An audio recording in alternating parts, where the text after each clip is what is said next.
নেকি অসমৰ ৰাইজে সেই প্ৰশ্ন আজিও উৰে বতাহৰ সুৰে সুৰে।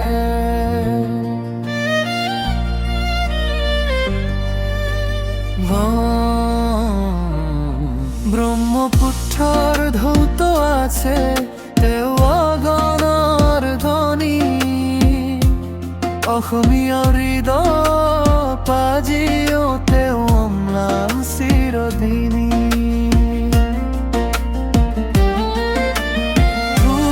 পেঁপা গীটাৰৰ সুৰে জগাইছিল আশা, তেওঁৰ কণ্ঠত পাইছিল জীৱনৰ ভাষা।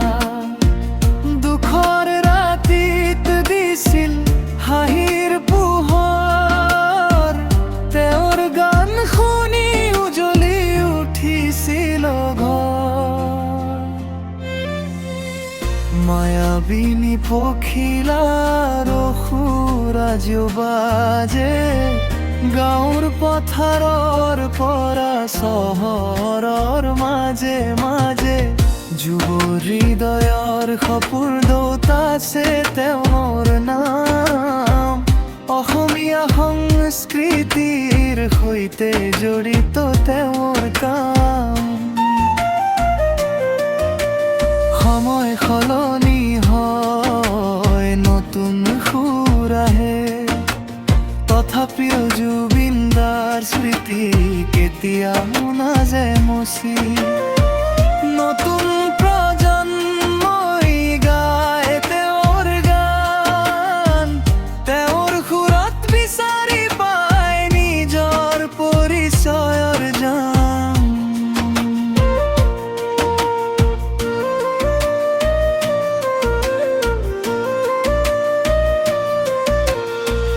কেতিয়াবা মানুহে ভাবে পাহৰি গ'ল নেকি, কিন্তু হৃদয়ৰ গভীৰতা সেই উত্তৰ থাকে লিখি।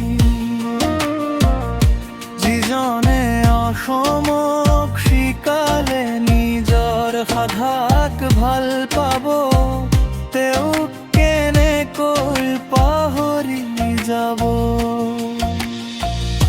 বতাহে যেতিয়া গায় তেওঁৰ গীত, মনত জাগে বহু পুৰণি স্মৃতিৰ ৰীত।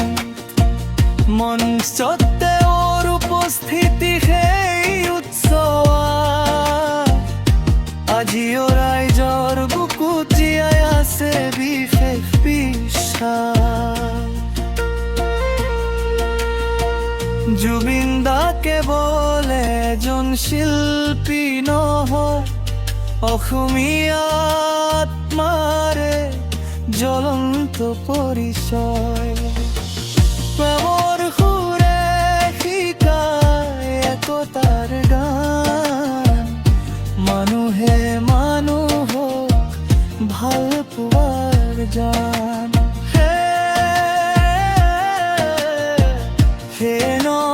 পাহৰি গ'ল অসমৰ ৰাইজে, তেওঁৰ নাম আজিও আছে সকলোৰে হৃদয়ৰ মাজে।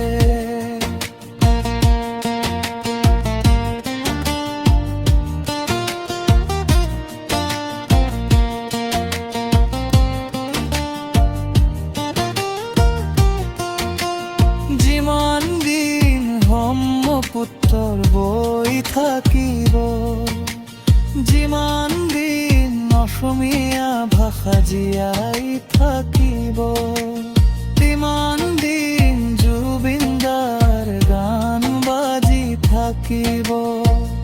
অসমৰ আকাশত তেওঁ সুৰ সদায় গুঞ্জৰি থাকিব।